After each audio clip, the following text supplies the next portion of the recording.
Good evening, everybody, and welcome to Carving It Up Live right here on Twitter, as well as the Carving It Up YouTube channel and the Grid Network YouTube channel. As always, I'm Bryson Carver. Great to be with you on this Wednesday. Again, we've got an absolutely loaded show on tap for you guys tonight. We got some NBA, we got some NFL, got some college football, we got coach firings, we've got a major trade in the NBA that just happened. May touch a little bit on the NFL trade deadline. Again, there were some deals that got done in the last 24 hours, or really in the last 48 hours, rather, that were reasonable and were impactful to a certain extent to some contending teams. May touch on that just a little bit, but I'm going to discuss also the Detroit Lions putting together an outstanding performance on the defensive side of the ball, particularly offensively as well, adding a new gear, almost in a certain sense, adding a new piece to their offense. I'll discuss that later on the show. Bryson's Best 10, one of my favorite segments of the week. My top 10 teams in the NFL going into week 9. And there's a lot of shakeup. This is going to be the 4th consecutive week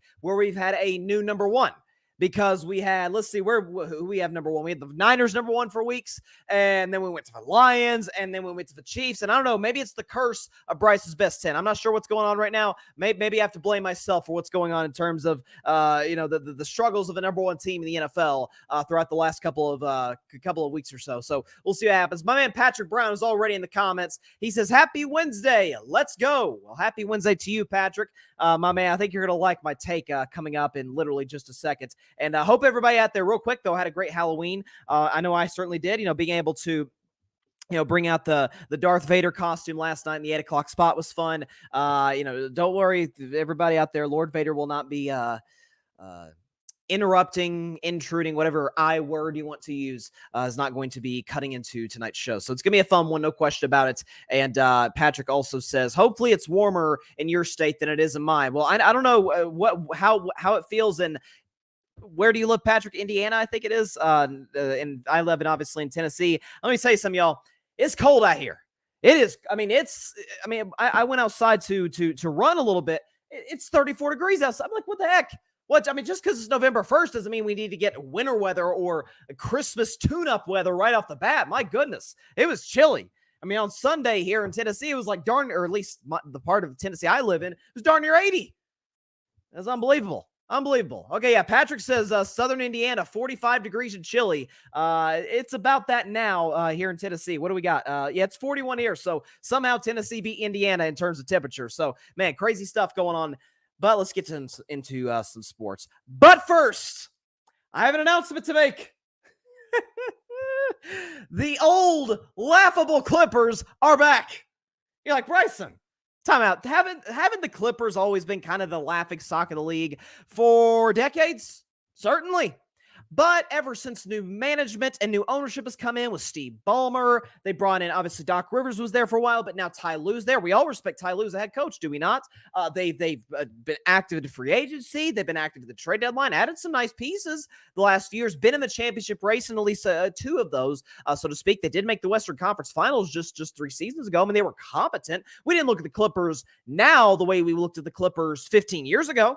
Well, that's fair to say. New management, new ownership. It's what the Washington Commanders are hoping for, by the way, with Josh Harris, Magic Johnson, that they can change the culture. It can happen, and it has happened in a large way, shape, and form for the Clippers. Yeah, here's the problem. They weren't championship contenders coming into this season to begin with. Often this offseason and even going into this season when I did my prediction show, when I was mentioning contenders in the Western Conference, I'm mentioning, obviously, the Denver Nuggets. Denver's the best team out west. I mentioned my Warriors, who are playing really good basketball. I mentioned the Lakers, who aren't playing so well, but I think they'll get it right. They got a great roster. LeBron, they'll get it right, I believe. The Sacramento Kings, De'Aaron Fox is out now, but once he gets back, that's a very dangerous team out west. I'm not as high on the Suns as everybody else is, but you can't just slight Kevin Durant and Devin Booker. The Bradley Beal thing is not going to work. That's neither here nor there. You can't totally slight Phoenix. Never brought up the Clippers, even before early Tuesday morning or late Monday night, depending on what part of the country that you're in. And then the Clippers make the Harden deal, and they're out of the mix. I'll explain to you why.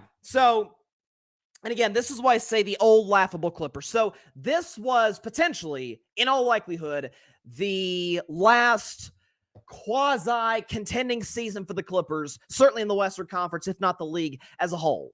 This is kind of Kawhi. Is he going to stay? Paul George, same questions could be asked. Russell Westbrook's on the vet minimum, and they got some veteran players in there. Like, there was some pieces I like. We like Ty Lue. The Clippers had a chance to certainly be competent, and at their peak, if Kawhi and Paul George stay healthy, which we know that's not going to happen, I hate that for them, but knock on wood that they're able to stay healthy, but good chance they're not going to be healthy throughout the course of the season. And they gave up literally all their wing depth. Here's how the trade went down, ladies and gentlemen, in the wee hours of the morning yesterday, okay?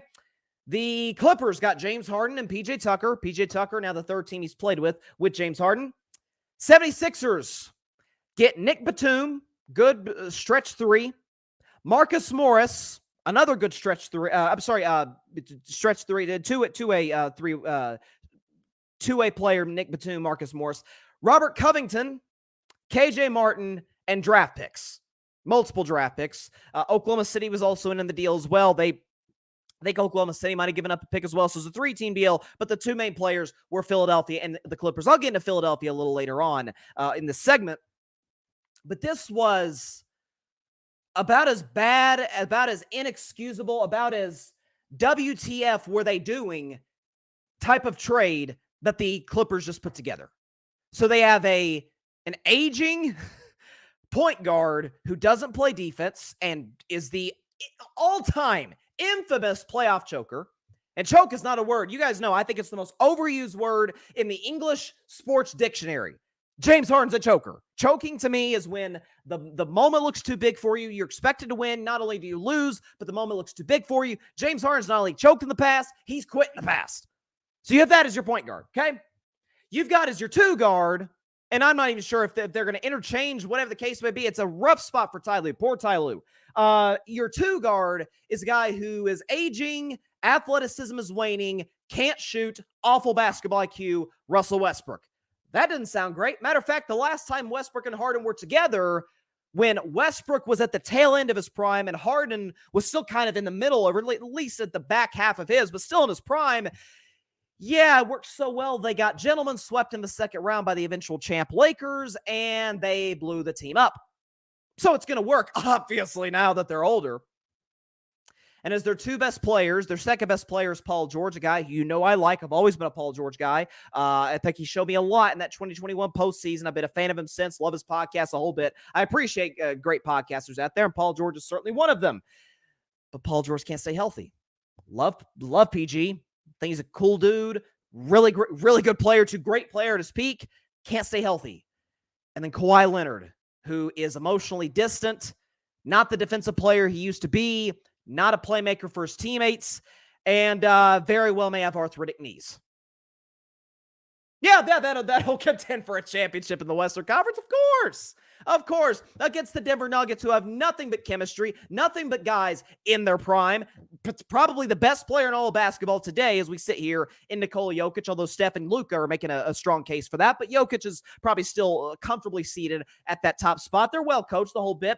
Yeah, they're better than Golden State, who, has just won 4 of the last 9 championships, have a better number one option, have chemistry out the wazoo, have one of the 3 best coaches in all basketball, and have a significantly better bench. What are we talking about? The Lakers even. You say, the funny thing is the Clippers-Lakers actually play tonight. If the Clippers win, people are going to freak out about it. It's November, means nothing. Lakers haven't beaten the Clippers in a game, regular season, or they haven't faced the playoffs yet since, I think it was July back in the bubble of 2020. Who cares? And I hate the Lakers, but Lakers have a title. Clippers have a Western Conference Finals appearance. Lakers are in a better spot. Better number one option in LeBron James, who, yes, he is still the Lakers' number one option. He is more consistently good than Anthony Davis. Anthony Davis, while I don't trust him physically, is still a very good 2. Good bench, good wing depth, guys who can get their own shots. Darvin Ham's really the only question I have about the Lakers. Over reliability on LeBron. Over reliability, is that a word? I don't know. Just made it up on carving it up, potentially. I don't know. LeBron. They're too reliant on him. Legitimate concern. One that I detailed and laid out last Friday. But they're not incompetent. I've criticized the Lakers. This is a situation where they don't know what the heck they're doing.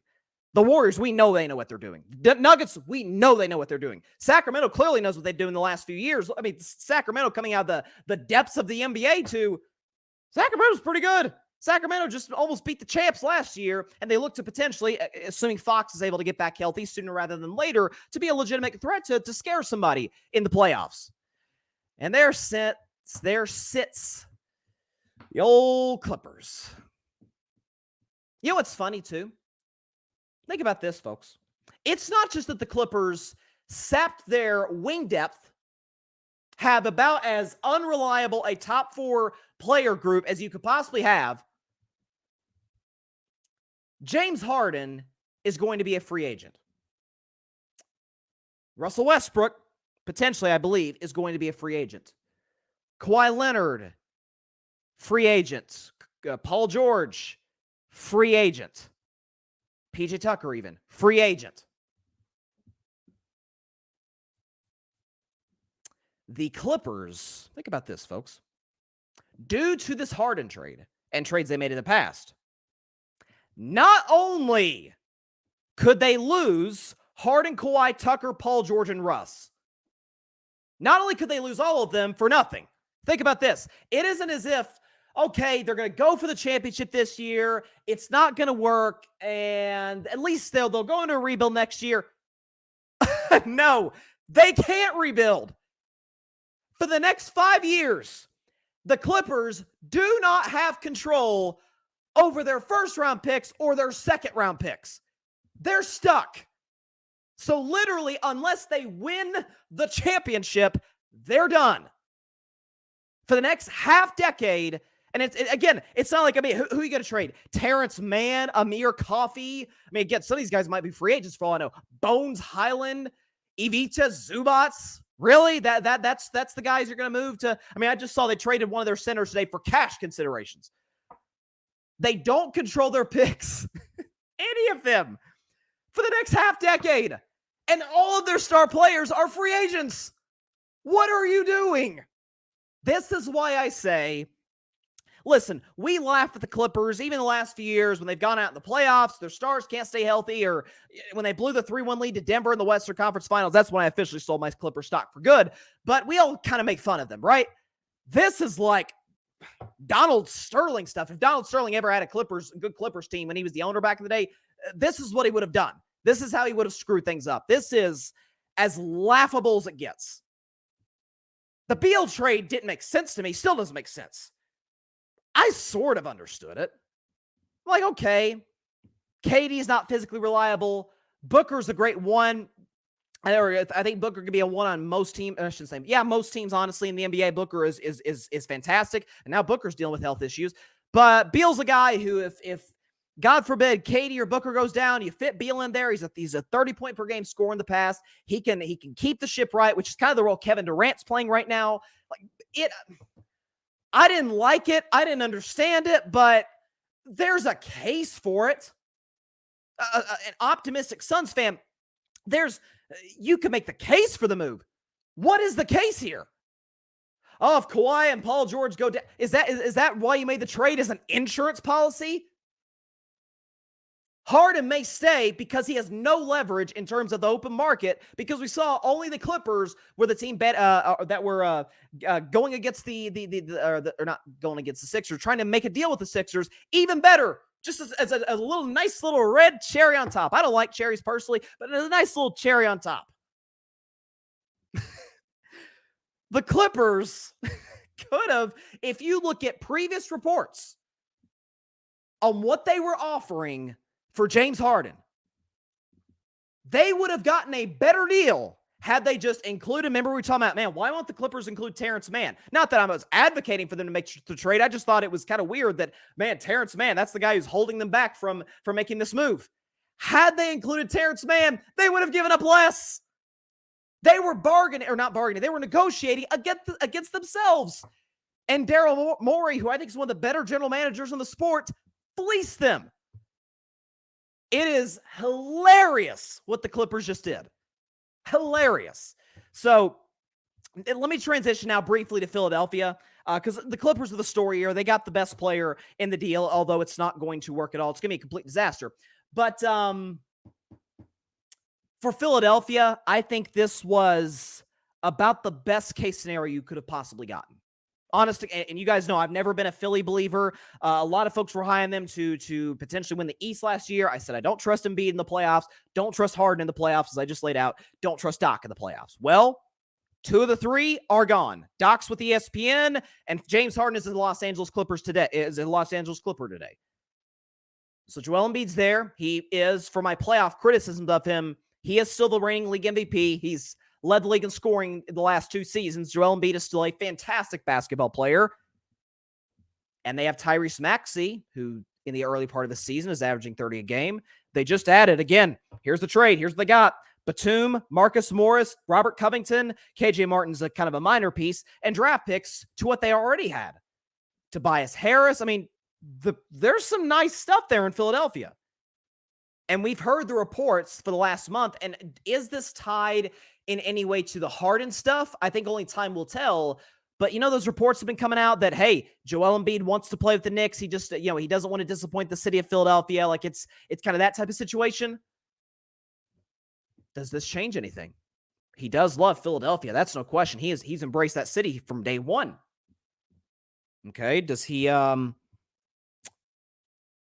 Joel Embiid say, okay, we've got assets. Tyrese Maxey gets better and better and better and better every single year. Who knows? For all we know, man could be an all-star this season for the way he's playing through the first 4 games. It's only 4 games, but it's all we got to base our new NBA season off of.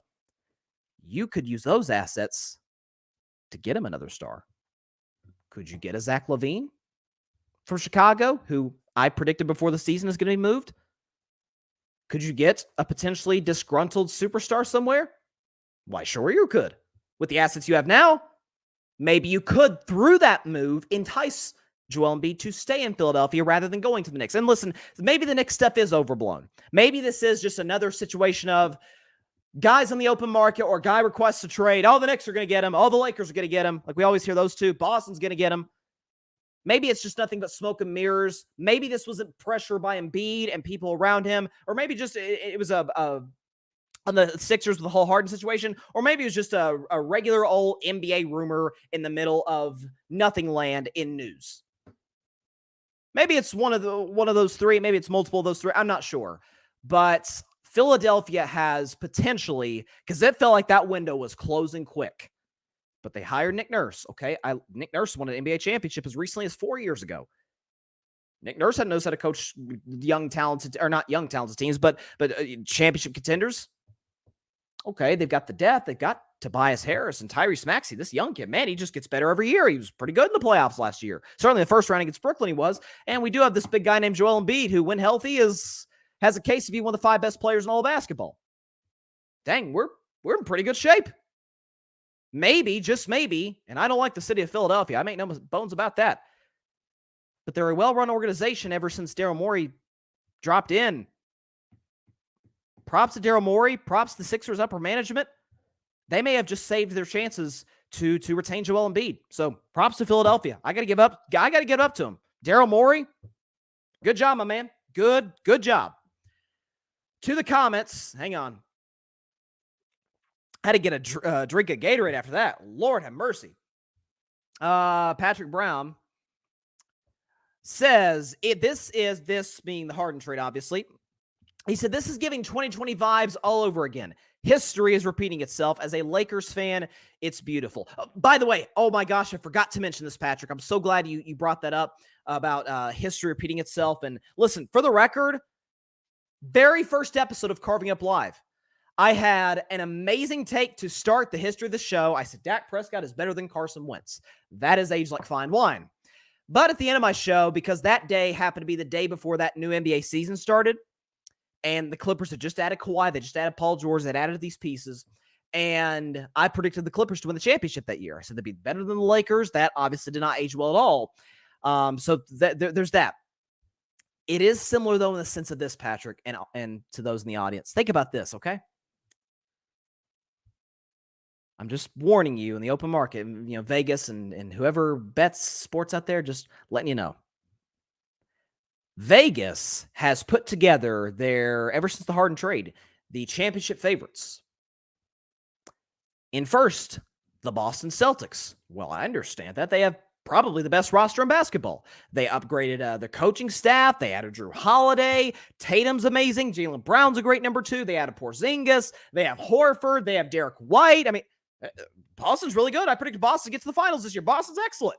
I have no problem with them being number 1. Milwaukee's behind them. Well, Giannis is one of the 3 or 4 best players in basketball. They added Dame, who's a top 10 player in basketball. Good bench, good coach. I like Milwaukee. Number 3, defending champion, Denver Nuggets. Of course. Denver's great. Jokic is great. Jamal Murray's going to be an all-star this year. Good bench, good chemistry, good coach. Great home court advantage. No problems with that at all. Phoenix at 4, I think, is crazy, but that's a separate discussion. The Los Angeles Clippers have the 5th best odds currently, as we sit here today, to win the NBA championship.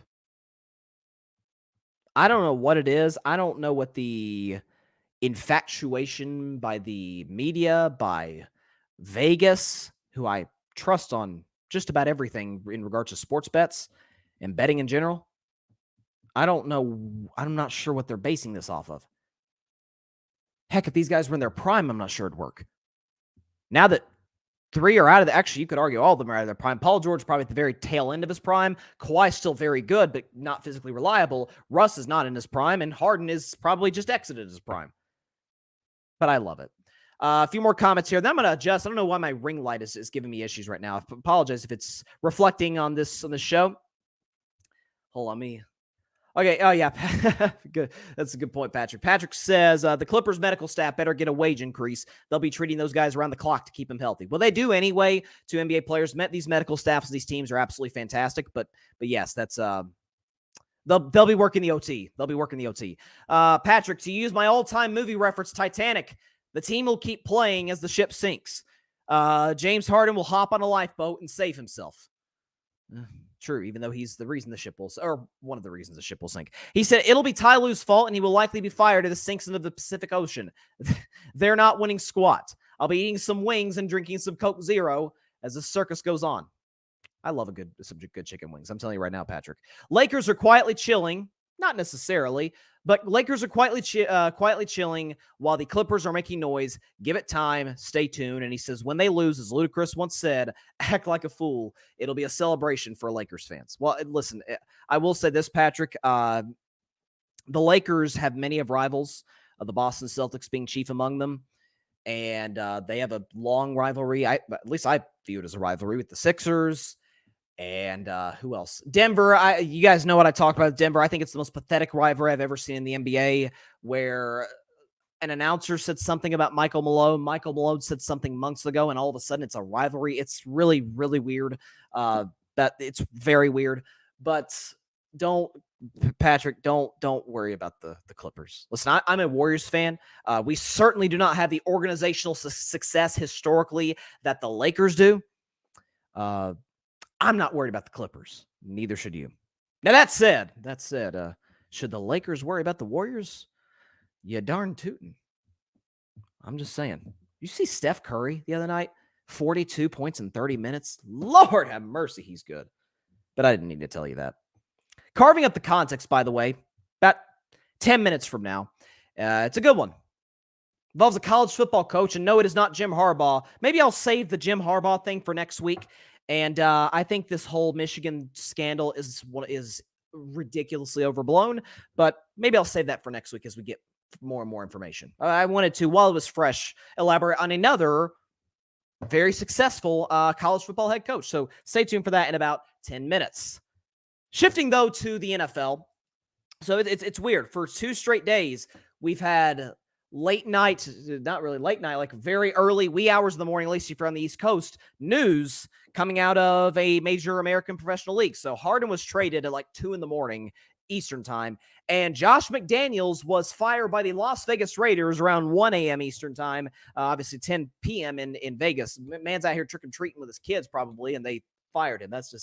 But it's a harsh league in the NFL, and what Josh McDaniel did as head coach of the Raiders is pretty harsh as well. If you go back also to his days as the head coach of the Denver Broncos, which was, albeit brief, but remarkably unsuccessful, he's 14-33. And I said this the day when the Raiders, they had something, man. This is it felt like about 2 years ago, a year and a half ago, something like that, it felt like they had momentum as a franchise. It felt like they were in a spot where, okay, we just made the playoffs. We had the season from hell, so to speak, in terms of off-field stuff.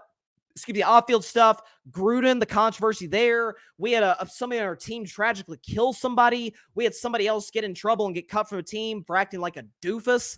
Another player on our team got arrested for DUI. Like, it was just everything seemed to be just falling to shreds, falling to pieces for the Raiders. And Derek Carr, my man, I'm still a Derek Carr guy. Okay, I'm not going to sell my stock until proven otherwise. But Derek Carr righted the ship, somehow got this Raiders team to the playoffs, and they lost by the skin of their teeth to the Cincinnati Bengals, who ended up making the Super Bowl. So if you're Vegas, you're like, everything that could have possibly went wrong, and we nearly beat the team that made the Super Bowl on the road. So we're in a good spot as a franchise.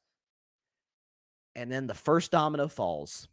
And this sort of leads to my overarching points. Because, of course, the Raiders made the right decision to fire McDaniels. Yes, of course they did. He's been awful. As a head coach in Denver, as a head coach in Vegas, of course they made the right decision. But they had an opportunity. Rich Bisaccia, special teams coach. I know we don't look at special teams coaches in the same ilk as like an offensive coordinator, a defensive coordinator. I understand that. They are very important. But by the way, he was a special teams coach with the Philadelphia Eagles and is now a dang good head coach in the NFL today, John Harbaugh. I think the Ravens are pretty happy to have him. Rich Bisaccia takes over this thing decades long as an NFL coach, special teams guy, gets his opportunities the interim, helps this team. Is certainly a reason that they got to the playoffs. He was the coach after all. And they move on from him. And I'm like, okay, I don't like this. I don't like what the Raiders are doing. And not only do they move on from him, they move on in favor of the offensive coordinator for the New England Patriots. And again, let this be sort of a side note. Let this be a cautionary tale to those who are looking for a new head coach and go with the guy who is an OC with a historically great quarterback. I'm not saying you shouldn't make the move. Again, Eric Bieniemy in Washington out. Obviously, Sam Howell's not a historically great quarterback, but Mahomes was. If that's the reason you don't hire Bieniemy, that's the only reason I wouldn't understand why you wouldn't do it. Otherwise, I think he's a good leader, he's smart, clever. Like, I think you should hire him otherwise in terms of that. But Adam Gase, remember Adam Gase? He was the offensive coordinator with the Broncos, was highly recommended by Peyton Manning. Yeah, he was awful. He was a terrible head coach in Miami, and it was even worse with the Jets. Nathaniel Hackett. Oh, Aaron Rodgers. Aaron Rodgers speak very highly of Nathaniel Hackett. It turns out he just liked playing darts with him in the quarterback's room. Hackett was awful in Denver. And now Josh McDaniels, offensive coordinator in New England with Brady. And it's like, oh, this young, bright OC is helping Tommy and helping Tommy become one of the best quarterbacks in the league. Yeah, he went to Denver. Tommy was still great, still won MVPs, and Denver was awful and had their own Spygate scandal. Josh McDaniels comes back to the Patriots. Patriots office didn't miss a beat. Why? Because Tom was there. And then he leaves. By the way, lied to the Colts few years before that. That's neither here nor there. Leaves, goes to the Raiders after Mac Jones's rookie year. New England's still bad. Vegas is bad. McDaniels gets fired. The Patriots are still bad. The Raiders are in a pretty cruddy spot themselves. Tom was the orchestrator, or it was the conductor, so to speak, of all the Patriots' success. We obviously know that to be true today. But if I'm a Raiders fan, for the record, we actually have a Raiders fan here at this network. My guy Darian has got a Raiders show. The Raiders Roundup, I think, is what it's called. Fellow Vols fan as well. So, but to him, to other Raiders fans out there, I would be happy McDaniels is gone, but still kind of pessimistic because of Mark Davis. From the end of his late dad, Al Davis's tenure, to now Mark Davis. We know he's not just, listen, the only bad thing about Mark Davis is not just his hairstyle and his barber. Man, that rich can't get a barber to save his life. It's unbelievable. I've never seen anything like it. Okay, I mean, there's a local guy across the street in Vegas, surely goodness, who can fix that, but that's beside the point. Mark Davis, again, at the end of his dad, Al Davis's life and 10 years the Raiders owner, this has kind of been how it's operated in Las Vegas, Nevada, or even in Oakland, California when the Raiders were there. Dysfunctional, can't draft, trying to copy the Patriots, trying to bring in Josh McDaniels, bringing in former Patriots, Patriot rejects, so to speak, who were almost all, certainly the offensive side of the ball, products of Tom Brady. And now at this point, you have a pissed-off wide receiver in Devontae Adams, a benched quarterback in Jimmy Garoppolo, and an awful defense once again. I mean, why should I all of a sudden look at the Las Vegas Raiders and say, you know what? Okay, they got rid of a bad coach. Good for them. They're going to hire the right guy. Why the heck should I believe that? For the record, there are going to be at least 2 jobs that are going to be very attractable. Very attractable. Attractive is probably the better word to use for that. But more attractive.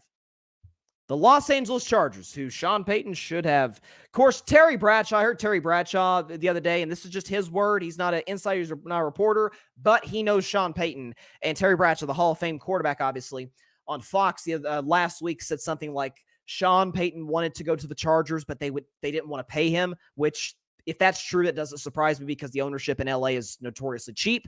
So that doesn't surprise me in the least. They refuse to build a new stadium in San Diego. Otherwise, they'd still be the San Diego Chargers. But a head coaching job where that's available and Justin Herbert is your quarterback, I mean, doesn't get much more attractive than that.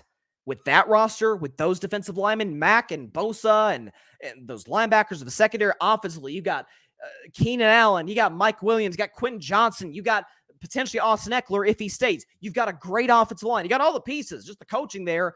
Head coach and OC in particular, as I've ranted and raved about numerous times during the year, is a complete liability and is holding this team back from doing anything. Get the right coach, all of a sudden it changes things. That's an attractive job. What about the Chicago Bears? Matt Eberflus is probably a nice guy. He seemed to be a decent defensive coordinator. I think he was in Indy before he went to Chicago. It doesn't work. Again, you can tell we've seen coaches in the past take on awful situations. Look at Brian Flores in Miami. And Brian Flores ended up not being the long-term answer to the degree that Mike McDaniel is. But Brian Flores will get an opportunity. I certainly hope that's the case as a head coach because he took over a crap show in Miami and had him on the brink of the playoffs twice. I mean, it wasn't a very good roster. This isn't today's Dolphins. This is 2 years ago. Tua hadn't got it yet. There was no Tyreek Hill. Jalen Waddle wasn't there one of those years, and they nearly got to the playoffs 2 years in a row. We can tell good coaching Matt Eberflus is not the guy. Not to mention the Bears could have the first 2 picks of the draft potentially, because they have Carolina's pick. Both of those, just those 2 alone, are easily more attractive jobs than the Raiders. Sure, they may draft a quarterback, but when's the last time the Raiders have gotten the whole quarterback thing right? Derek Carr was there, and as much as I love Derek Carr, Derek Carr was never going to be the guy to take this organization to the top because, frankly, I'm not sure Patrick Mahomes could or Joe Burrow could. It's a poorly run organization. That's the whole reason McDaniels is there. I mean, what franchise has an interim head coach, steps in, does a really good job, actually was better than his predecessor, the guy who was fired before him and is the reason he had the job to begin with, helps get a team to the playoffs with all the turmoil, and you move on from him for a previously failed head coach?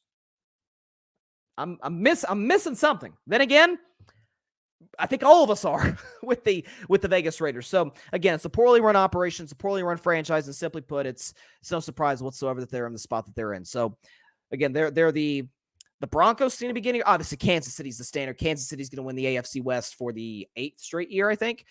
Kansas City's going to be the league's dynasty for years to come. They need to get some receivers, but they can't really do that now that the deadline's passed. But Denver, hey, Sean Payton seems to maybe be the guy, and Russell's actually having a very good season if you look at the numbers.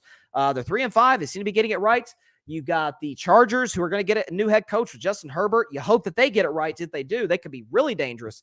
But there's no question about that. The Saints, the Raiders, this is kind of who they are. This is their DNA. It's when someone, was it Maya Angelou who said, when someone shows you who they are, believe them? It's time we kind of believe who the Raiders are. These are not the Raiders of yesteryear with Marcus Allen, and even before that with Kenny Stabler and all those great coaches, quarterbacks, and players. It's not those Raiders. Heck, it's not even the Charles Woodson Raiders back in the day. These are rather one of the 5 poorest run organizations of the league. I mean, you can put them down there with Cleveland, with historically at least the Jets. I mean, you kind of put them in that class. So like those organizations, we kind of like, we kind of laugh at those teams, the Chicagos of the world. We kind of laugh at those organizations. That's where the Raiders are. And I feel like they almost don't get enough credit because of the brand. how poorly run they are, but that's kind of where they're at. But hold on real quick, folks. Again, my ring lights give me problems. Let me just put this logo up here and get this ring light set up in just a second. Let's see. Do we have something to play? Because I want to keep y'all entertained in just a second. Actually, you know what we'll do? Here's what we'll do. So for carving up the context, which I'll get into in just a second, put myself back on the screen. For carving up the context as the video plays, I'll just go and get this ring light fixed. But we've got a good one, though. Good episode or a good edition of Carving Up the Context this week because it involves a potential college football Hall of Fame head coach of the Clemson Tigers, a man by the name of Dabo Swinney. But before I get into it, it is time for Carving Up the Context. Give me my theme music.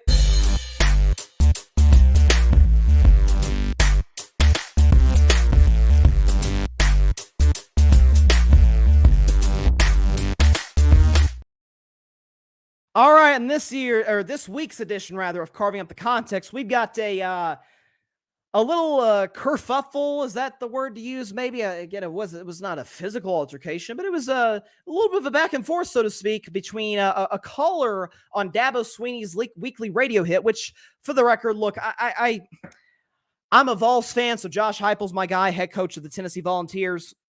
I think these call-in shows are really dumb.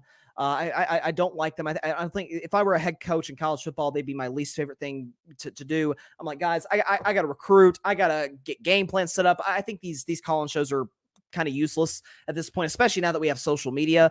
But they still do them. They still do them at Clemson, as they do a lot of places. But Dabo Swinney was doing his weekly radio hit. By the way, the Clemson Tigers, who were ranked pretty highly to start the season, are now 4-4 and could potentially miss a bowl game if you look at their upcoming schedule. Probably will barely survive just to get in a bowl game. But Dabo Swinney was doing his weekly radio hit, and somebody called into his show. And let's just say that he wasn't terribly high on the job that Dabo Swinney was doing. So he was saying, hey, coach, when you're making, I think it's $14 million a year or something like that, when you're making X amount of money a year, all these millions of dollars, we expect you to do better. Which, I mean, at least he brought that same energy to Dabo that he would on Twitter or his Reddit boards. But Dabo responded with this, quote, "You're part of the problem. The appreciation, the expectation is greater than the appreciation. That's the problem. We've won 12 10-plus seasons in a row. That's happened 3 times in 150 years. Clemson ain't sniffed a national championship for 35 years. We've won 2 in 7 years. And then there's only two other teams that can say that, Georgia and Alabama. Is this a bad year? Yeah, and it's my responsibility. Take 100% responsibility for it. But this bull crap you're thinking, all these narratives you read, listen, man, you can have your opinion all you want. You can apply for the job, and good luck to you." So obviously isn't terribly pleased. And I understand the reaction to somebody kind of calling in, and obviously we assume does not have the football intellect of a Dabo Swinney. Dabo Swinney is a historically great coach. But I've talked about this in the past, but today feels like a good time to sort of elaborate on this on Carving Up the Context. Is that, man, we view Dabo in the same ilk as a Saban, as a Kirby Smart in Georgia. We view him in the same stratosphere as we do other coaches of the past who have had a lot of success. And I mean, I think Ryan Day is much better than people give him credit for, but that's another discussion for another show. Lincoln Riley, while he can't coach defense or to save his life or to fire Alex Grinch, really, but Lincoln Riley's been a successful coach. Like, we kind of view Dabo in that ilk. And I'm not saying necessarily now that we shouldn't. What I am saying is that unless he evolves, and thus far there's no evidence to say that he will, Dabo appears to be the typical person who takes on a job and is perfect for the time that they take it. You know, if 30, 40 years ago, somebody took a job that did not require any sort of computer work whatsoever, like they weren't good with computers, they needed to take the job 3-4 decades ago.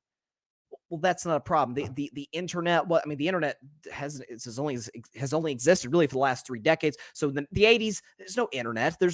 Computers are there, but they're not the focal point of society and of everyday work that we know today. It's not the same, but if you're today and if you're hired today and you're not good at all with computers, that's a little bit of a problem because virtually everything we do is on computers. I mean, I'm a college student, folks. I cannot tell you. I actually had an in-person, or not an in-person quiz, but a quiz using a pen and paper, pencil and paper. Probably had 10 of those. Probably count that in my hand the number of times I've done that.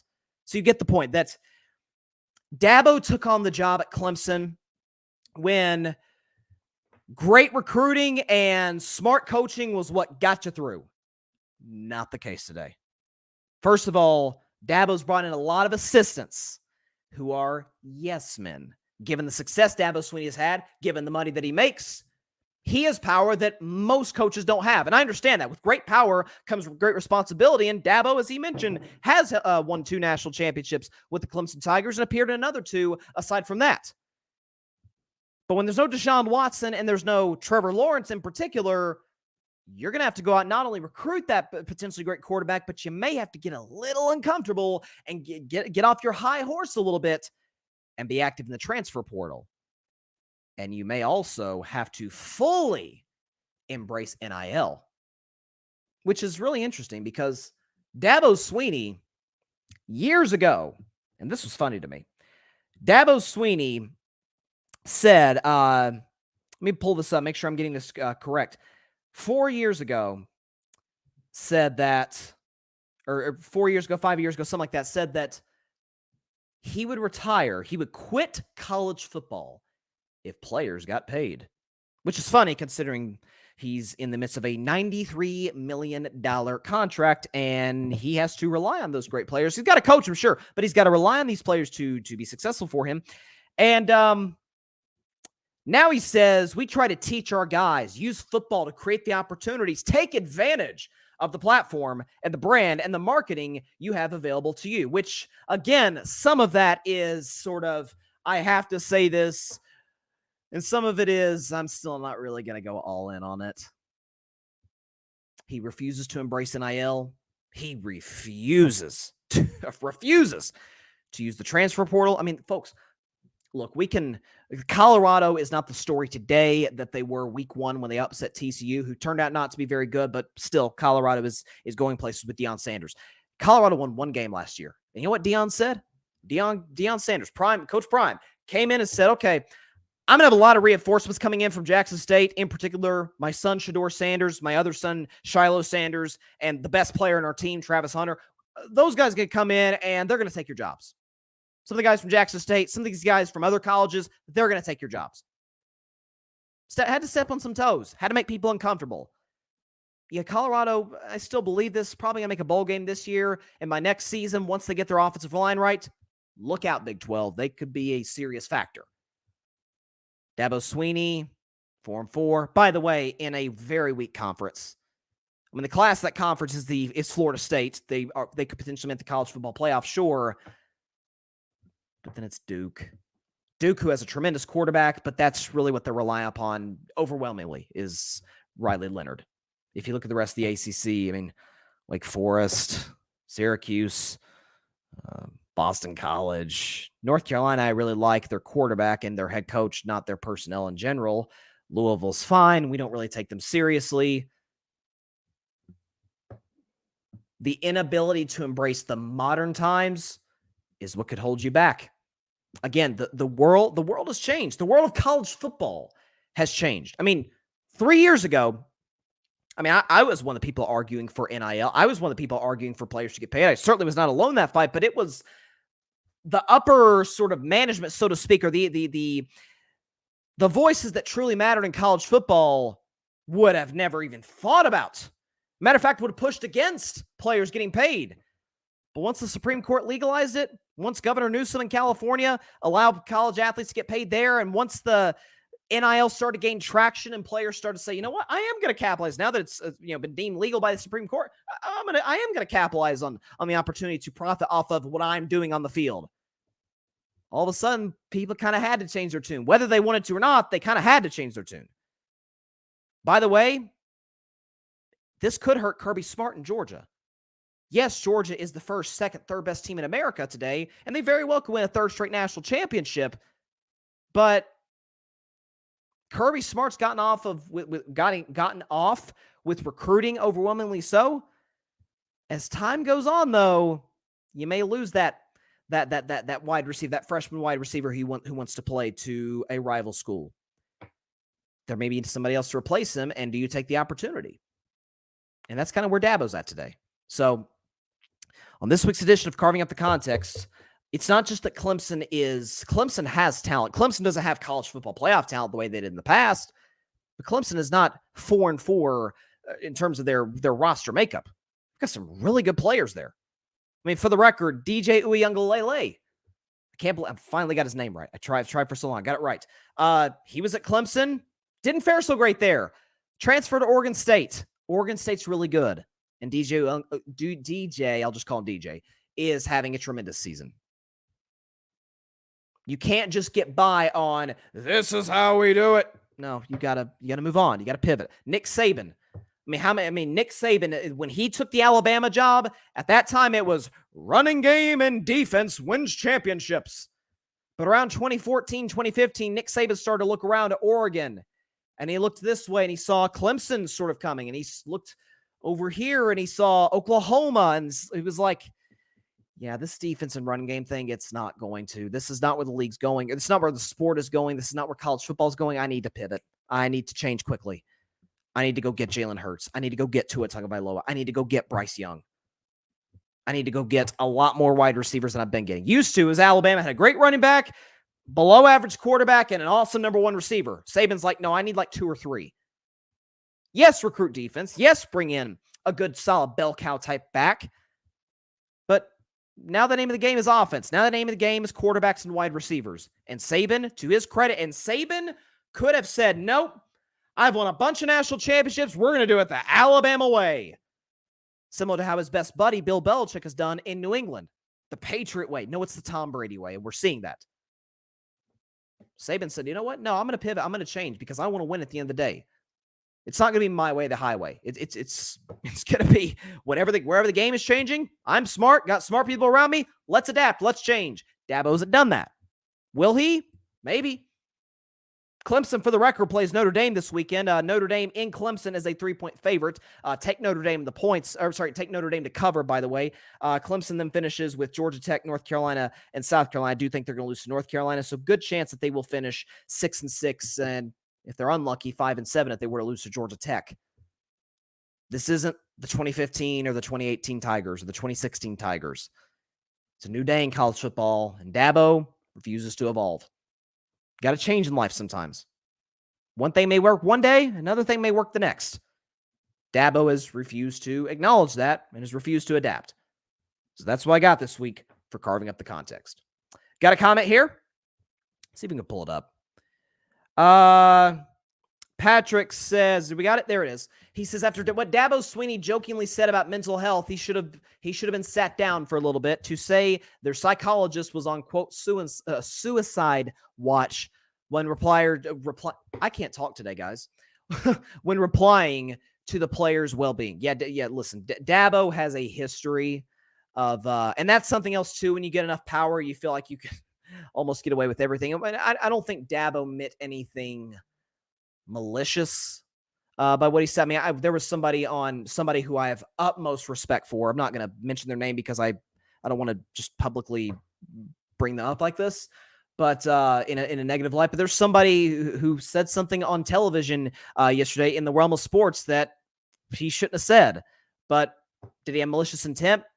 And for the record, he apologized immediately after. Like, sometimes, again, I think your intent on something matters. However, when you make a mistake, you gotta fess up to it. And yeah, what Dabo said, I didn't like that at all. Didn't like that at all. No question. Patrick, breaking news. Oh wow, a basketball legend Bobby Knight has passed away at the age of 83. He said Indiana head coach Bobby Knight. Wow, that's sad. Yeah, listen, this is probably not the greatest time to say this. I was never the biggest Bobby Knight fan for very obvious reasons, how he treated his players, but listen, prayers to his family and to his loved ones. Obviously, when anyone passes, it's sad, but Yeah, I appreciate you bringing that up, Patrick. I know, obviously, head coach. I don't know if you're a Hoosiers fan, Patrick. I know you're a Florida State fan in football. I don't know if you're a Hoosiers fan. But yeah, there you go. Legendary head coach Bobby Knight has passed at 83. And so there you go. But yeah, a lot of college. Listen, I try to talk about college football as much as I can on the show. Obviously, I do the Vol View every Friday at 6:30 Eastern, but trying to incorporate college sports and college football as much as I can. But very interesting stuff going on in the world of sports. No question about that. And but I'll probably get into Jim Harbaugh next week. Because I think the way that this has been overblown in the media, to me, is truly, truly laughable. I mean, it is beyond hilarious at this point. I got to say, it's hilarious. Real quick before Bryson's best 10, my top 10 teams in the NFL. And again, for the fourth straight week, we're going to have a new number one, which is, that's that's how it's been going. That's the NFL. It's a week-to-week league. That's why we love it.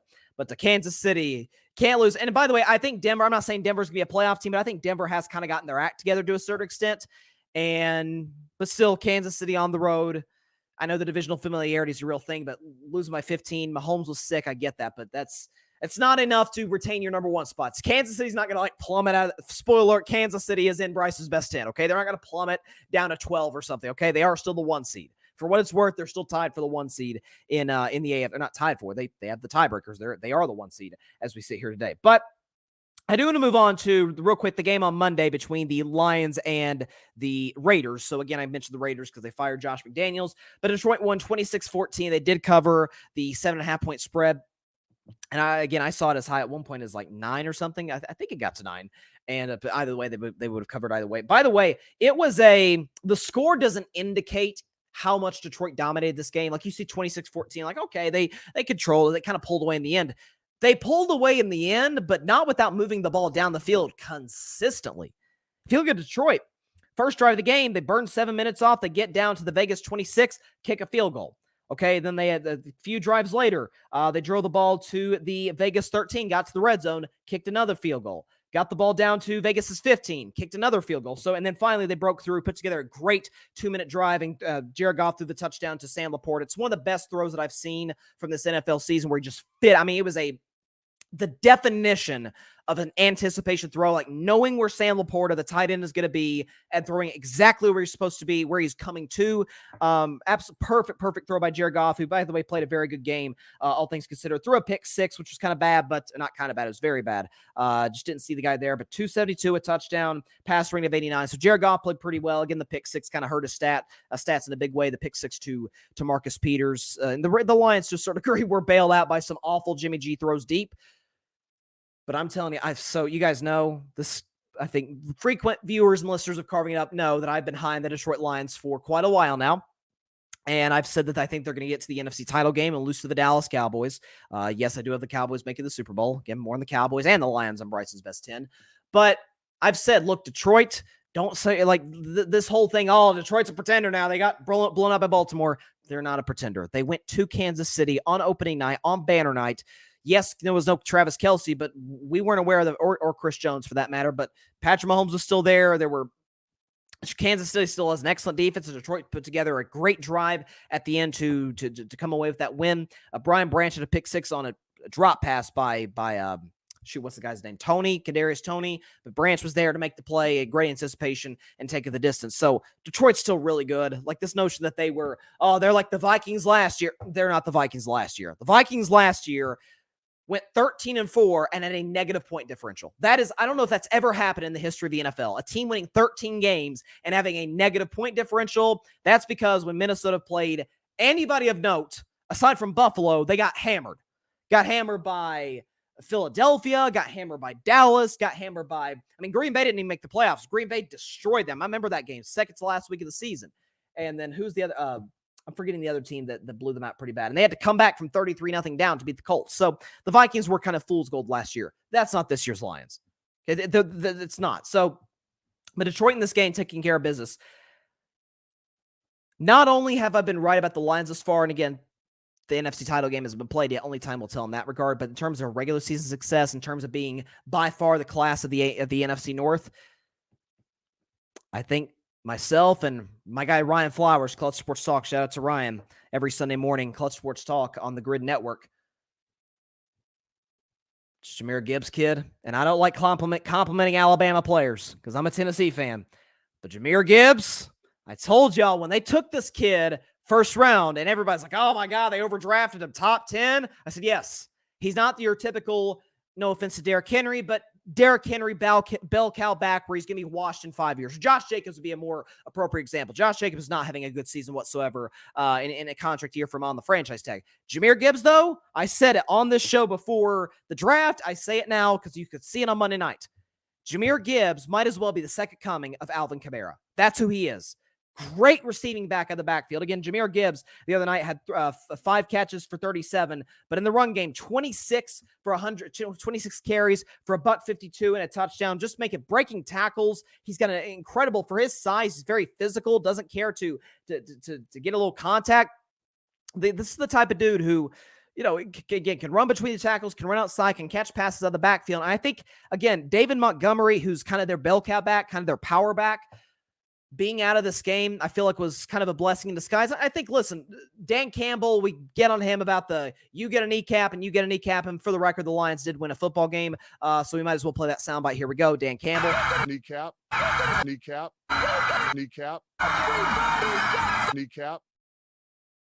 All right, listen to Dan Campbell. The kneecaps were bitten, but Dan Campbell's very smart. Ben Johnson, their offensive coordinator, is very smart. I think they kind of understood where Vegas' defense is awful. We're at home. We're pissed as you know what coming off that game against the Baltimore Ravens. David Montgomery's out. Oh, this is our opportunity to kind of work Jahmyr Gibbs into that starting number 1 back role. And I think that's what we're going to see. Whether or not David Montgomery's back soon, it remains to be seen, obviously. Obviously, wish the best for him and his health. But for them to incorporate Jahmyr Gibbs in the form and fashion that they did, again, smart OC, excellent quarterback in Goff. They still have Amon St. Brown, Sam Laporta. You saw some Jameson Williams making some plays the other night. Like this is as scary a team as there is in the NFC. I'm serious. Philadelphia, San Francisco, Dallas, Detroit. Like the gap, whoever's the best between those 4, we can argue about. We cannot argue that there's a sizable gap between number 1. If you think it's Philly, Dallas, Detroit, San Francisco, whoever you think's the best out of that 4, you cannot argue that there's this massive gap between them and whoever the 4th best team is, which most people will probably say the Detroit Lions. They're wrong. And if you think that, with all due respect, you're wrong. This team's for real. They have an excellent coach, excellent OC, who's going to be a head coach next year. They have a great quarterback, top 10 guy in Jared Goff. They've got great receivers. Jahmyr Gibbs, ladies and gentlemen, I'm telling y'all, is going to be a problem the rest of the season. The Lions and the Raiders, with their horrendous defense, again, kind of woke up a beast. Watch out for the Detroit Lions moving forward. And again, I've said this, though, for Detroit. I remember saying this before the Baltimore game. I said, look, this Ravens game is going to be tough, and we saw they were smoked 38-6. But after the Ravens game, their schedule, aside from a couple games here or there, is just cupcake.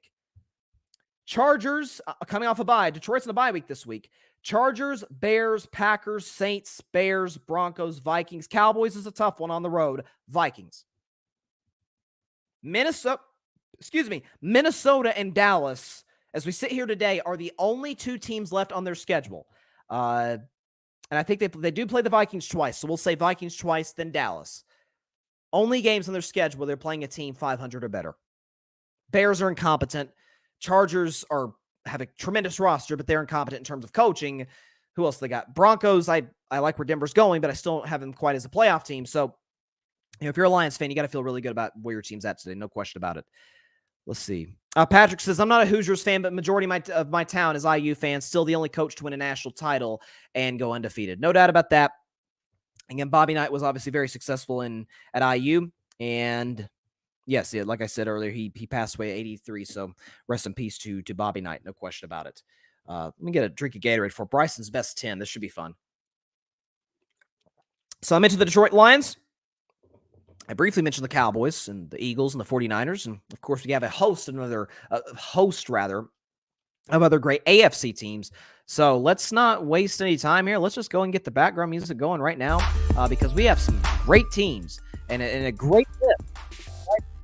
This week, Bryson's best 10, Going into week 9, let's start with number 10. Back in Bryce's best 10, it is the Seattle Seahawks. The Seahawks are the 10th best team in the NFL, and here is why. So this defense, I don't know if y'all know this, but this Seattle Seahawks defense, if you look at what they've been doing over the last few weeks, in terms of scoring defense, in terms of taking the football away, some of the best in all of football. Offensively, you have Zach Charbonnet, who's really had a big-time game recently, has worked his way into the offense in a big way. They still have Kenneth Walker. Geno Smith had a rough outing against the Cleveland Browns. When it all mattered most, he relied on what I believe to be potentially the best trio of wide receivers that we have in the National Football League in DK Metcalf, Tyler Lockett, and Jackson Smith-Njigba. It's a Pete Carroll coach team, so of course they're going to be great defensively. Devin Witherspoon is having a tremendous year, putting himself in position to potentially be the Defensive Rookie of the Year.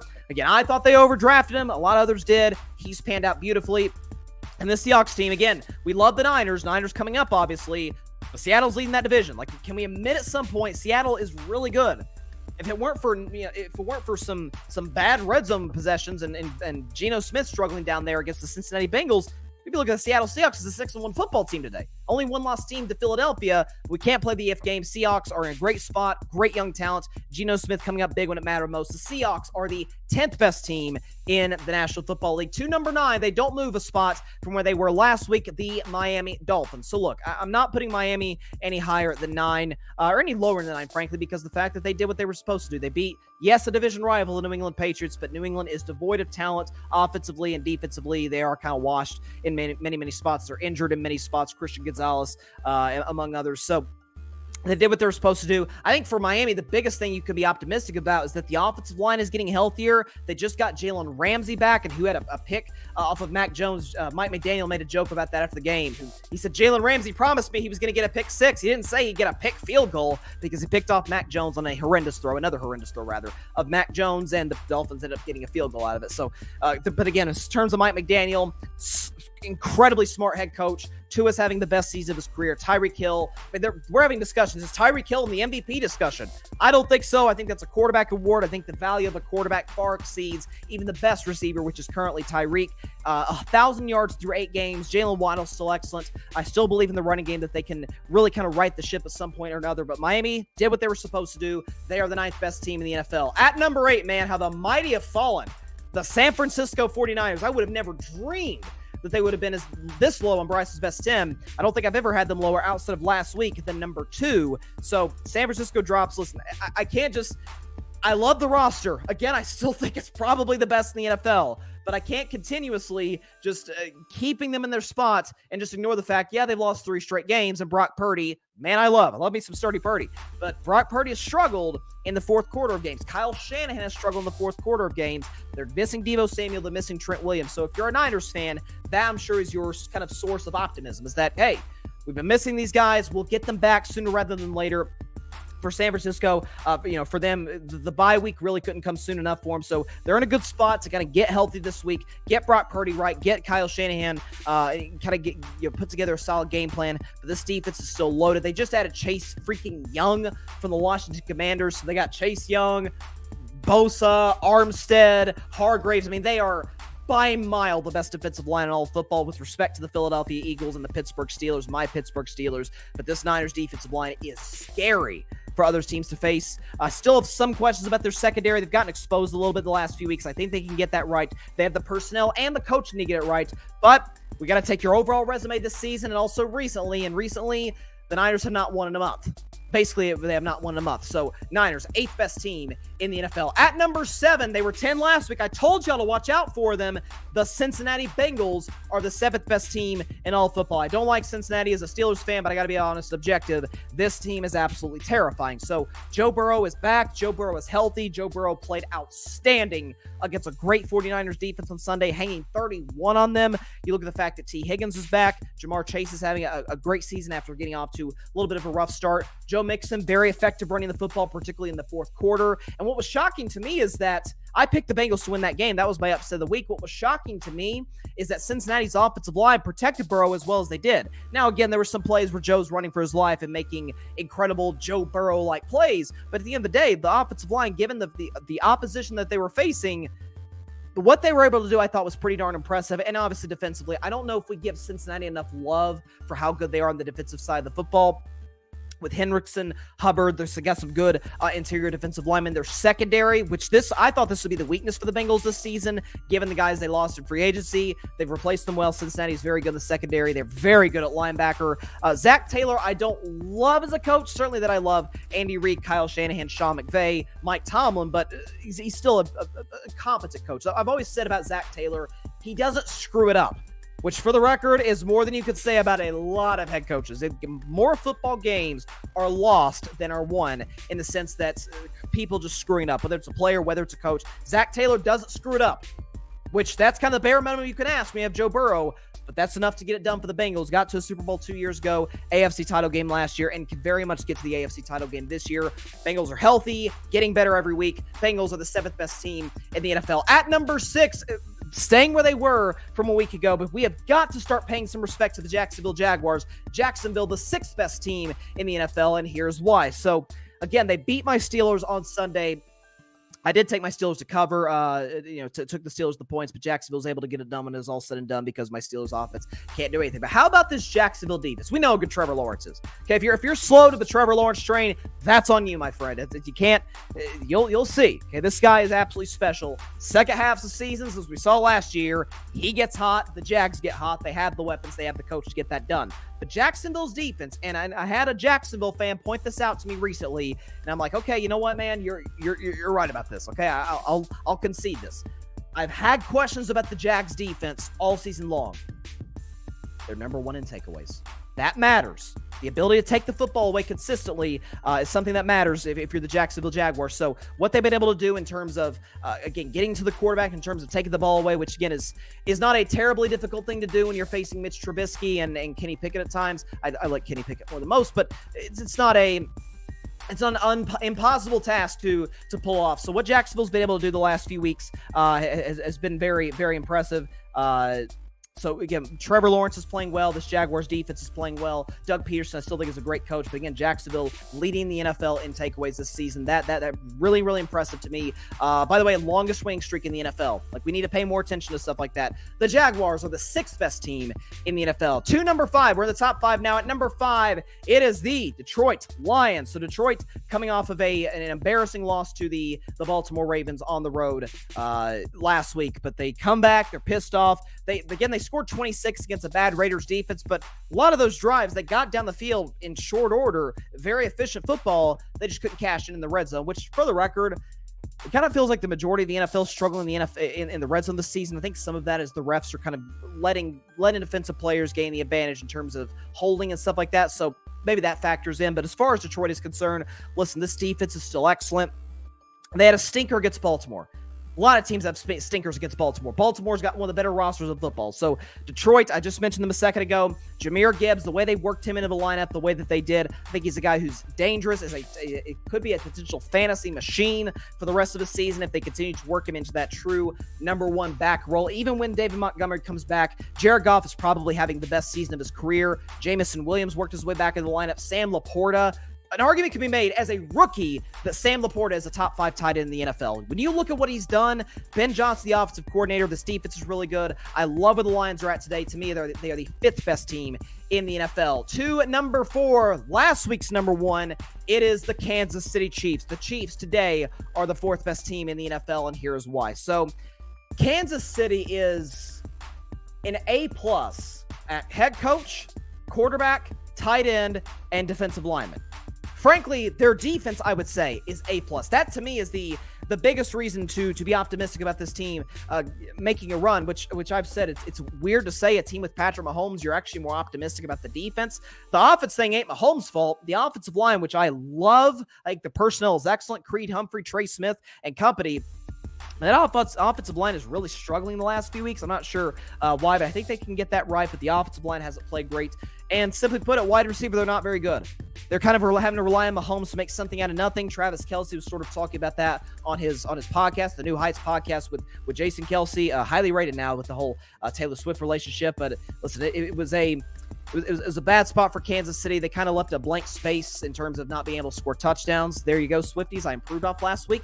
But listen, Kansas City still has the upside of a team that can win the Super Bowl. Their defense is still tremendous. They did the streak of giving up less than 21 points did come to an end on Sunday. They did finally lose to the Broncos on Sunday. I have major concerns about them at wide receiver, but I'm not going to overreact and just have them plummeting to like the 7th best team. Kansas City, you do not want to face them in the playoffs. That goes without saying. They are the 4th best team in the NFL. At number 3, up quite a few spots from last week, it is the Dallas Cowboys. Funny, I got the Chiefs winning the Super Bowl, Cowboys finishing, or not finishing in second, being the runner-ups in the Super Bowl. So I have them there. Kansas City 4 and Dallas at 5. Here's why I got Dallas 3rd. So my major concern for the Cowboys was really 2 things. And one I still kind of have is, can Brandon Cooks be that consistent number 2 guy?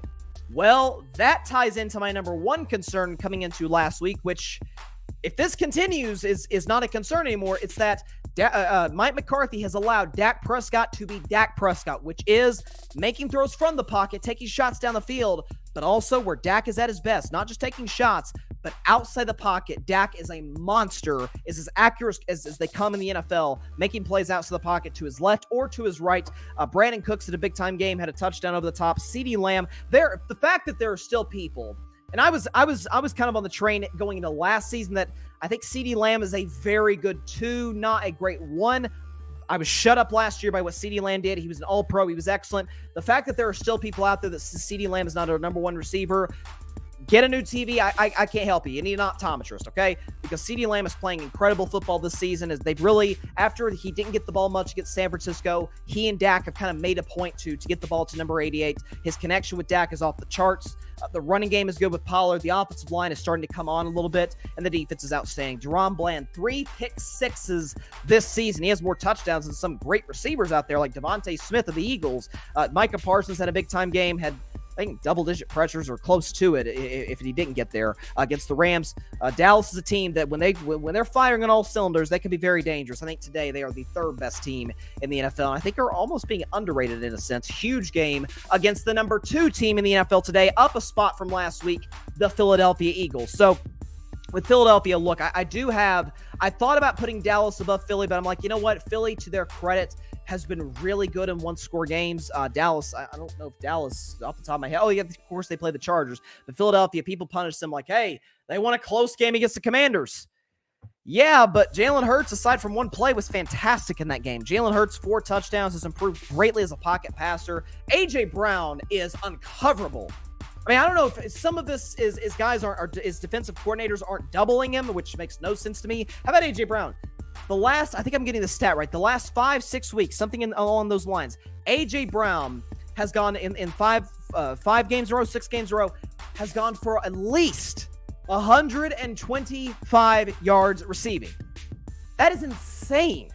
Jared Goff. Jalen Hurts relies on this guy. Devontae Smith. I expect Dallas to kind of put a lot of attention on A.J. Brown's side of the field and Devontae Smith to potentially have a solid afternoon. But listen, Philadelphia's running game is excellent. They have probably still the best offensive line in football. Lane Johnson back healthy. The back end of the secondary is still a major concern of mine, but can Kevin Byner get that fixed? Only time will tell. But Philadelphia's got one of the 3 best rosters in all of football. And again, I can't just punish a 7-1 team for winning close games against division rivals. Washington's been really good against Philly the last 2 years. Not a lot of teams have had that kind of success, even good teams. So I'll give Philly the respect they deserve and what they've earned. They are the 2nd best team in the NFL. A team I hate in Philadelphia and a team I hate. And number 1, I don't like doing this, but the Baltimore Ravens are the best team in the NFL today, folks, okay? They are. And I know people are like, they barely beat the Cardinals. What are you talking about? Folks, I said, this was as predictable as it got. They come off that big win against the Detroit Lions, blew them out at home. Everybody's talking glowingly about the Baltimore Ravens, including myself, rightfully so. The Cardinals, no one takes them seriously. They're the worst team in the NFL. Baltimore's like, we can win this. We can beat Arizona with our C+ game, which is kind of what they showed for most of the day on offense. But Baltimore's defense, how about this, folks? Number 1 in the NFL. Not Pittsburgh, not San Francisco. Well, certainly not San Francisco the way they played. Not Philly, not Dallas, not any of these teams, Seattle. The Baltimore Ravens, number 1 in the NFL in scoring defense. Okay, they've got a tremendous secondary, Great front seven. They're well coached with John Harbaugh. Lamar Jackson is a top 5 quarterback in the NFL. I don't think you can make any case for anyone else to go above Lamar Jackson if Lamar's fifth. The way he's playing, he's the MVP discussion. Odell Beckham Jr. dealing with some injuries again, which is really unfortunate. Whether or not he can get back soon remains to be seen. Zay Flowers playing unbelievable football. Great offensive line. Again, I'm not sure where the hole in Baltimore's roster is. I mean, they're elite at receiver, elite at quarterback, elite at tight end. I wouldn't say elite in the running game. It's still very good in the running game. Elite defense, and oh, by the way, the greatest kicker of all time. And John Harbaugh is a tremendous head coach. The addition of Todd Monken, which I knew this would be the case, the addition of Todd Monken as the offensive coordinator to really unlock Lamar Jackson's full abilities, allow him to be, again, I said Mike McCarthy allows Dak to be Dak. Monken allows Lamar to be Lamar. And that Lamar, we're seeing this year, we've seen in the past, but people just didn't want to recognize it. Lamar is a great thrower from the pocket. So what he's done this season, what the Ravens have done this season, even as a sad Steelers fan today, I can't hate entirely, even though I still do hate the Ravens. And we did beat them just 3 weeks ago. But the Ravens today, I hate to say it, but they're the best team in the NFL. It is what it is. Whew, here we go. We got a comment here from Patrick. Love Bryce's best 10. It's one of my favorite segments of the week. Well, I'll check your comment in just a second, Patrick. Here we go. Patrick says, as a Cowboys fan, I revel after them, talking about the Niners, losing 3 straight. The same team that destroyed us week 5, 0-3 since the Kittle t-shirt, was very happy Cincinnati dismantled them. I guarantee. And that was a big time. Cowboys fans out there were definitely rooting for Cincinnati in this game because of the fact that despite what San Francisco did to Dallas ahead of them in the standings. Now, San Francisco, if they have the same record, will have the tiebreaker. If it's only those two at the same record, I'm not even going to get into the 3-way tiebreakers. Frankly, I don't fully understand them. I don't fully, necessarily comprehend them the way that the experts out there do. But let's see. Okay, we just got a report coming in. This is according to Mike Florio, which Mike Florio wrote a really good book. I'd highly recommend it. I've actually got it like over here somewhere. It's called I think it's called Playmakers. I can't see it because there's my Vader gloves are on top of it. It's literally over here. I think it's called Playmakers. Mike Florio, Pro Football Talk, really, really smart guy, and a good insider source. Mike Florio has just reported, folks, listen to this. Commanders owner Josh Harris could trade for Patriots coach Bill Belichick this offseason, who says he's, quote, hearing it through the NFL pipeline. Florio says the theory is Josh will try to call the Patriots to inquire who it will take to trade for Belichick. Quote, so the Patriots wouldn't fire him. The Patriots would especially trade him to Washington. How about that? Well, listen, if I'm Washington, I wouldn't do it. You've already got, and I've always been a Ron Rivera defender, but I can't defend much of what he's done this season. Surely to goodness, they won't actually do this. Okay, Dan Snyder's not there anymore. This is, which new owner doesn't necessarily mean better owner, which it's hard to be much worse than Snyder was in terms of his decision-making, in terms of his leadership, in terms of the awful stuff that went on inside the Commanders organization. It's hard to be much worse than that, and I don't think Josh Harris will be. But, man, I'd like to know, again, my guy Parnell hosts the Commanders Demand podcast here in the Grid. He's been going through the last 24 hours, folks. I'm telling y'all. Pray for my guy Parnell, okay? The trade deadline didn't go so well. They lost a heartbreaker to Philly. He's not terribly high in Rivera right now. I understand why that's the case. It's just it's not a good day to be a Washington Commanders fan. It hasn't been for a while, but certainly today. So, man, that's surely they won't trade for Belichick. They need an offensive guy, man. They need an offensive guy. If it's Sam Howell this year, if they draft a quarterback, knock yourselves out, Washington. Again, Danny Amendola said it years ago. I remember I did a segment about it on this show like 2.5 years ago during the build-up to Super Bowl 55, Chiefs Buccaneers. That Super Bowl, I actually predicted what happened before the season. True story. Check the tape. But Danny Amendola, former Patriots receiver, played with Tom Brady. He said that there is no Patriots way. This is Tom Brady way. And I think we're seeing that bear itself out with Belichick's coaching tree, with his inability to draft. Again, think about this. Like, I get on Pittsburgh, and I certainly got on them on Monday's show and got on Tomlin in particular. I've never attacked Pittsburgh's ability to draft. Pittsburgh's one of the better drafting teams in football. Like, literally, I said that the Steelers, in terms of their identity as a franchise, they're kind of the same as the Patriots in that we win with defense. We win with defense. No, you need a quarterback. You need better offensive play calling. That's. And by the way, by need a quarterback, I mean need elite quarterback play. I don't think Kenny Pickett can give that. That said, I think Kenny Pickett's better than people giving credit for. It's hard to be good when your offensive coordinator is just running two run plays up the middle on first and second down, and on third down and 8, you're throwing into tight windows to double and sometimes triple coverage.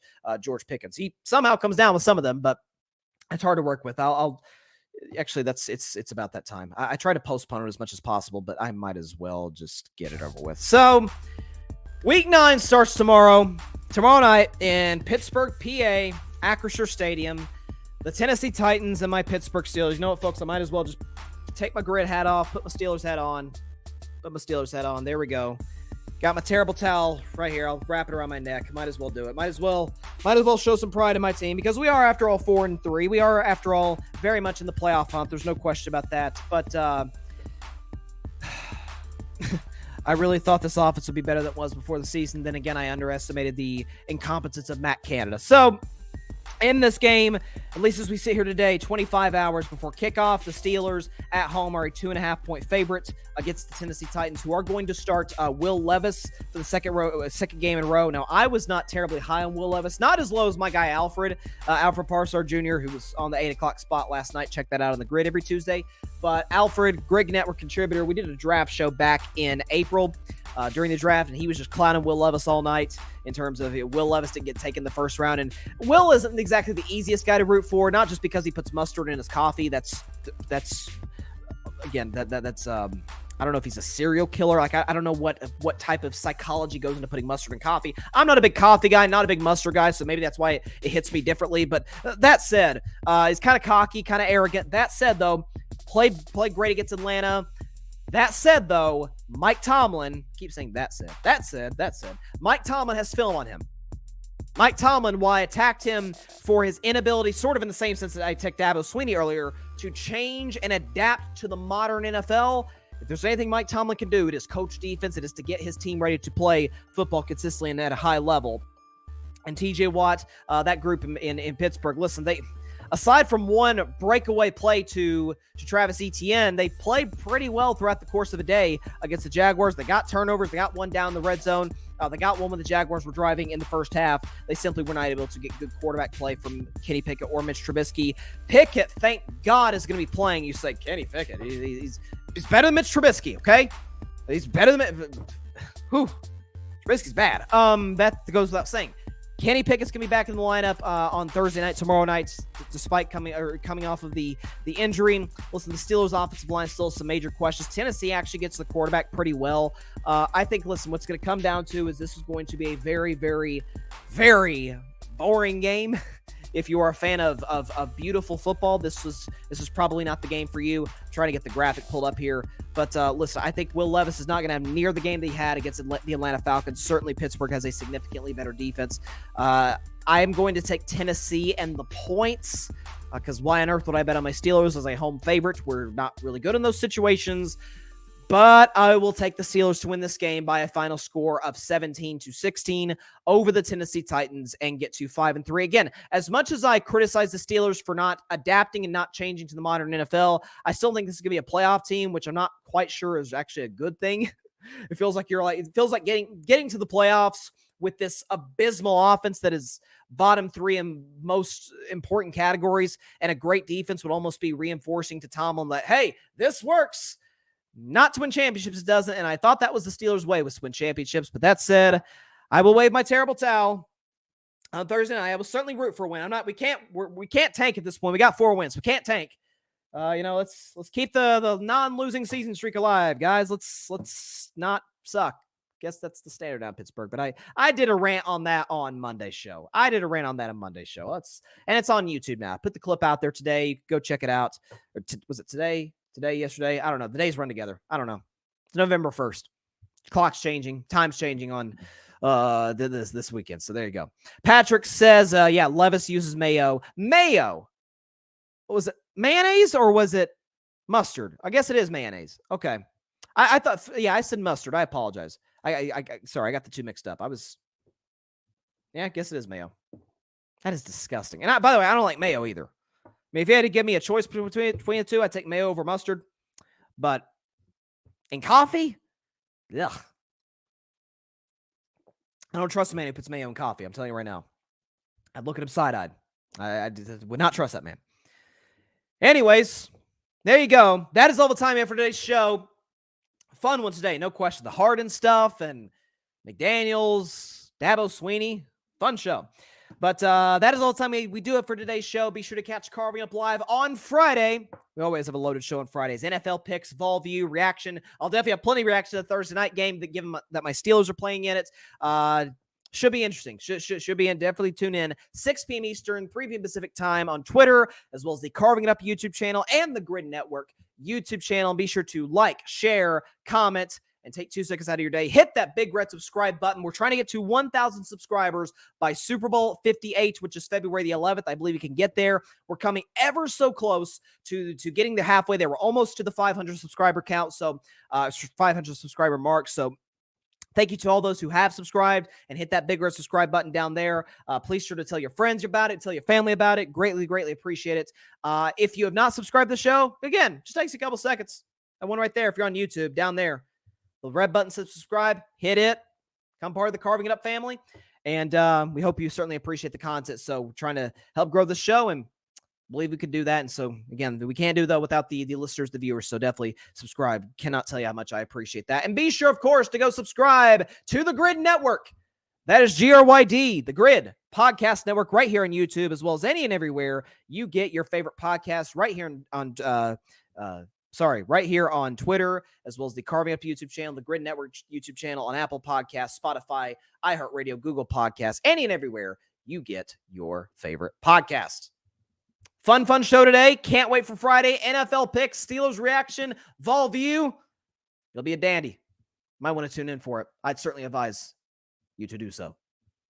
See y'all on Friday's show, 6 Eastern, 3 Pacific. Check out last night's episode, the 8 o'clock spot, a special spooky Halloween-themed episode. Definitely be sure to check out that. So thank y'all for tuning in. Please stay safe out there. Please be sure to take care of your physical as well as your mental health. And please, please, please be sure to contact your local state representatives and senators to demand change for gun violence in America.